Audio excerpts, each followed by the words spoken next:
regardless of what's in the report, that's going to be the criticism. How do you deflect that when people say this?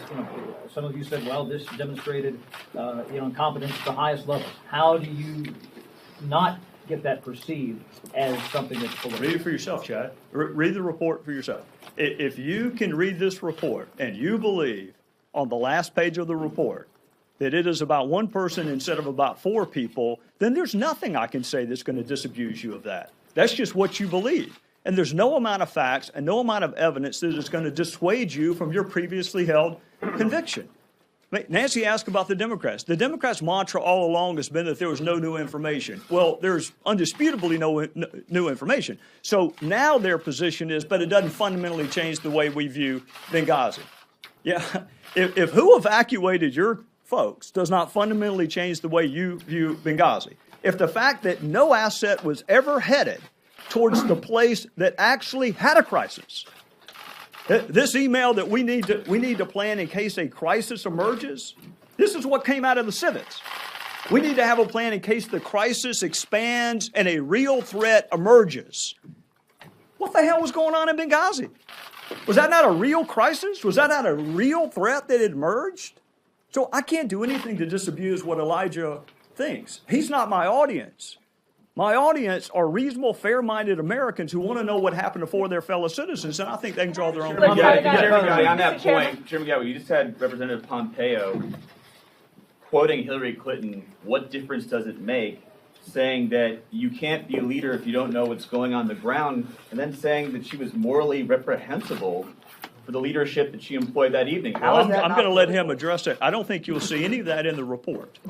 Is it in the report? But he's promoting it right now. And you know what? You're going to write a story about your takeaway from the report. I stand on our report. How my fellow citizens, including my committee members, read the report. How you read the report. What story you do on the report. The report. You read the report. You will not see any of those quotes in the report. Okay, because Mr. Pompeo addressed that, is Hillary Clinton's leadership morally reprehensible? Yes. It is. Absolutely.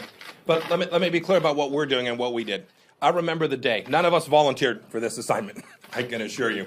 We were all asked to undertake this mission, and the mission was very clear. We sat in a room. I remember it like it was yesterday. And we all looked each other in the eye, and we said, this day, the day we're standing here today, will come. And what we want to be able to tell each other is that we worked our tails off. I got the polite word out.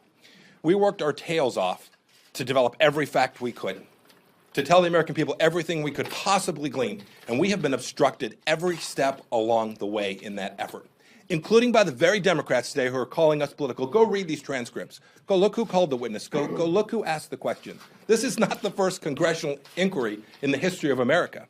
I dare you to go find another congressional inquiry where one party behaved in a way that was so deeply obstructive of getting the American people the facts that they needed. With respect to my statements about Secretary Clinton, I believe them in my heart. The reason Representative Jordan and I chose to write a separate report is that we felt that we had delivered an important work in the committee's tally of the information that was available. We also are asking every one of you to go develop your conclusions about what took place. I've been knee-deep in this for over 2 years. So has Representative Jordan on previous committees as well. And we feel like it's incredibly important to highlight the conclusions that Representative Jordan and I draw about the facts.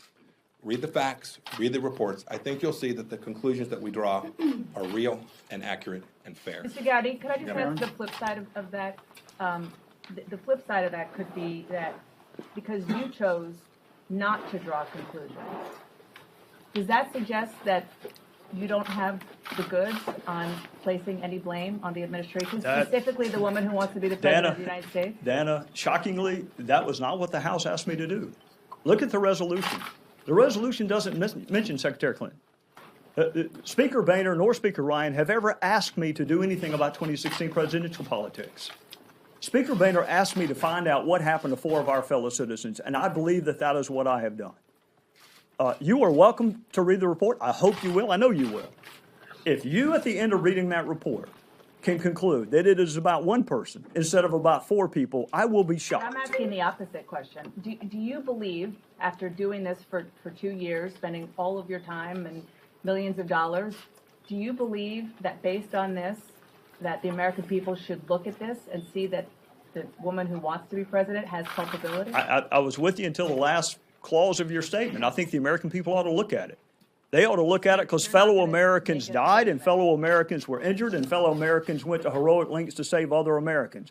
What conclusions they draw after reading it is up to Do you them. disagree with Mr. Pompeo and Mr. Gordon? Because they do draw conclusions. I wrote the report that I think is centered in the facts. I have a background of who, what, when, where. I don't have a background in the why. Y'all may have a background in the why. I don't. So, My Mr. job is to report facts. That's what I've done. You can draw whatever conclusions you want to draw. Mr. Chairman, what about the